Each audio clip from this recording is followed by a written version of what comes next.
Hello, Zero Books readers. This is Joanna Demers, a member of the Zero Books editorial team, with another essay on music. What kind of music should play on the soundtrack of the revolution? This question has been posed at various points in the 20th century, and the answers have varied widely. We could consider bold modernist compositions by Dmitri Shostakovich in the Soviet Union, especially his opera Lady Macbeth of Mtsensk from 1934, which nearly cost Shostakovich his career and life when Joseph Stalin decided that it was anti-revolutionary. Or we could turn to the efforts by the Soviet and Chinese communist governments to support simple, folk-inspired choral melodies through the suppression of anything that smacked of elitism, from atonality to Western orchestral instruments to romantic narratives. More recently, we could turn to an activity that became fashionable in the 1990s in some academic music circles, of imagining what sociologist Theodor Adorno would have to say about edgy leftist acts like Gang of Four or Stereolab or Public Enemy, acts that emerged well after Adorno's death in 1969. But this inevitably entailed a good deal of imagination, for Adorno was famously critical of one sort of popular music during his own era, jazz, a music that he felt encouraged consumption and acquiescence to capitalism. If Adorno objected to the light jazz that happened to make it to Germany during the 1930s, there was likely no chance that he'd be up for anything grittier or more raucous, especially post-punk or hip-hop.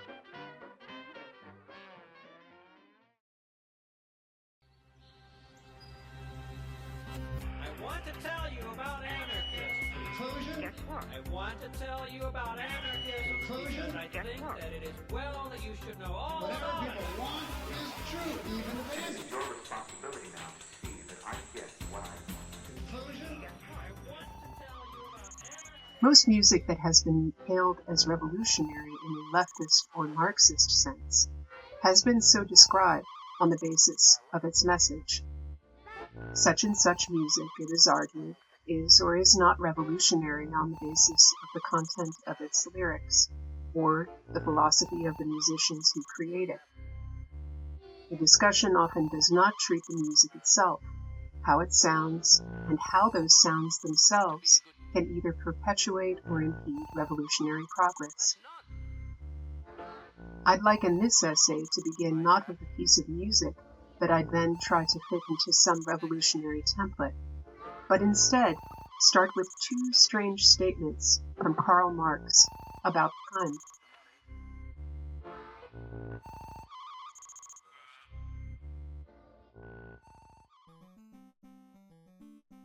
They both come from the Grundrisse. In one passage, Marx argues that older artworks, like Homer's epic poem, the Iliad, afford us great aesthetic pleasure, but despite that, we can never return to the social conditions and mythology that made the Iliad possible. True enough, but he ends with a tirade against the, quote, old peoples, primitive cultures like that of classical Greece that contained, quote, unripe social conditions. Marx rejects stasis, cycles, and even attempts, like hoarding, to avoid the teleology of capitalism. For that reason, the cultural production of pre-capitalist societies that perceive time differently will remain foreign to us. To quote Marx from later in the Grundrisse, quote, economy of time. To this, all economy ultimately reduces itself. Close quote. That is, Marx himself is utterly shackled to time, to teleology. The present moment is, for capitalism and for capitalists' greatest critic, never untethered to the future.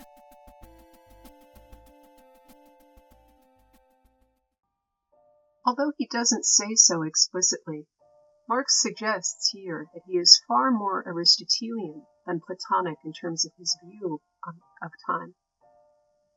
Plato's theory of forms distinguishes between the static, pure essences of forms created by God and their mundane expressions that are temporal and, accordingly, imperfect.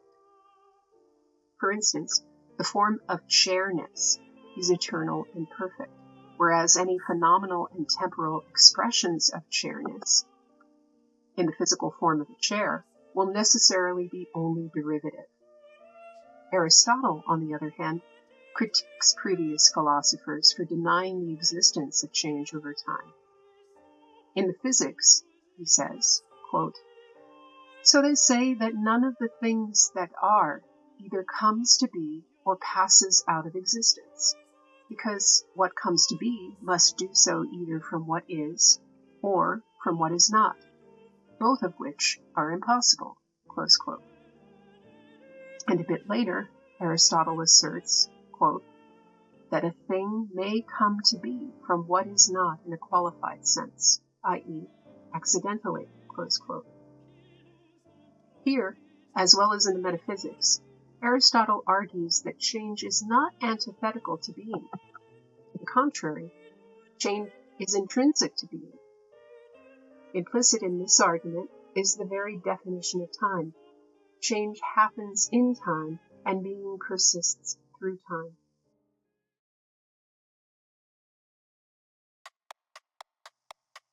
Marx's theory of historical development is thus Aristotelian, as filtered through Hegel, meaning that every moment is both the expression of internal ineluctable forces as well as a constituent of future moments.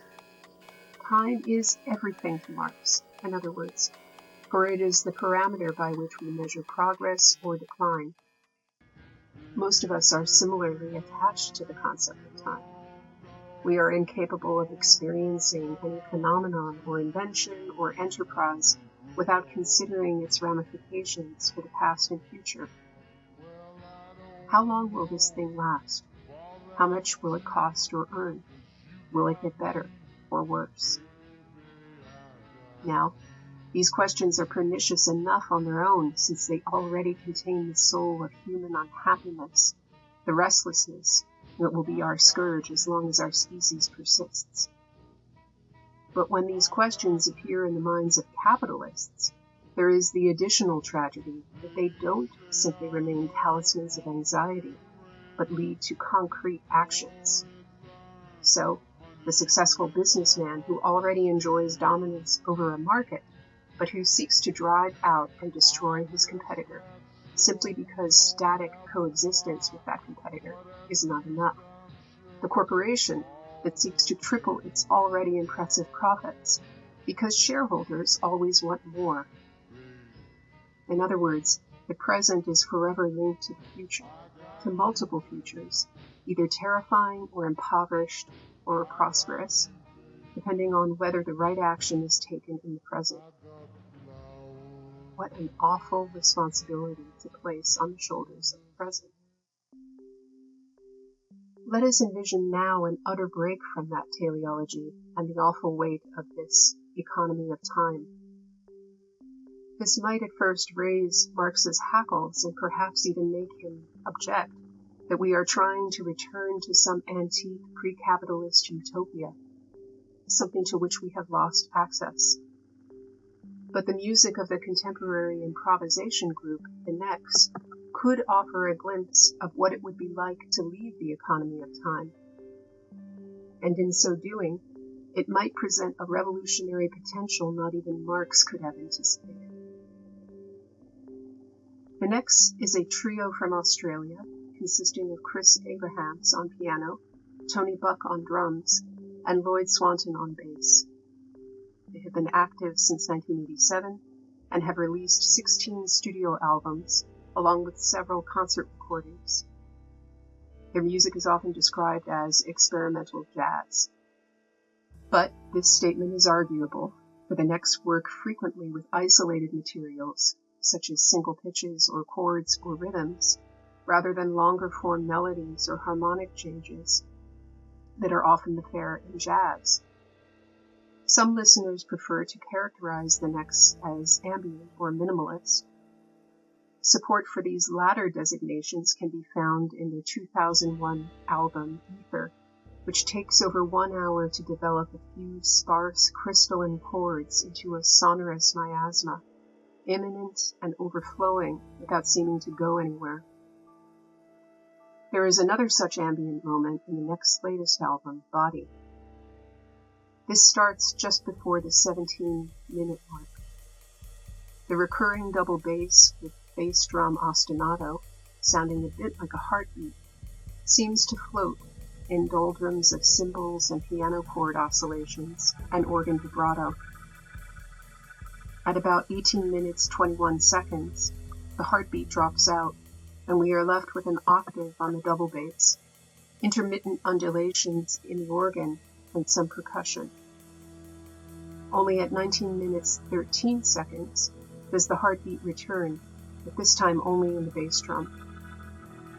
The other instruments momentarily drop out before the double bass and bells and piano eventually re-enter. Then, we wait as this stasis of intermittent events lingers, events that do not seem to coalesce into any sort of direction or teleology, until they suddenly do in a completely unexpected burst at 24 minutes 45 seconds, when the free fall vanishes and is replaced by a relentless rhetoric brood, the likes of which I haven't heard since the Wedding Presents track Interstate 5. This change is completely unanticipated and powerful. What I've observed here could be said about many other ambient and minimalist works. There is nothing particularly special about the next approach to timelessness, other than the fact that it's very beautiful and very well executed. And the fact that the necks are 3 white Australian men who, quibbles aside, are characterized as playing the genre known as jazz further renders this normatively apolitical music, a music without a particular identity politics to enunciate. Then again, this lack of specific identity politics might suggest a revolutionary internationalist utopian message that anyone can play jazz, anyone can stop time, anyone can even make us forget that there is time. It's worth considering whether the necks and other musical acts that do feature moments of ambient stasis or krautrock-like groove could be heard in a new way, one that runs against the grain of Marx, in order to achieve what Marx might never have imagined, a liberation from the economy of time. In moments like the one in the next Body, the lack of standard musical development gives us nothing to anticipate, nothing to look forward to, nothing to dread. And it renders the present an eternal present, one immune from the degradations of time.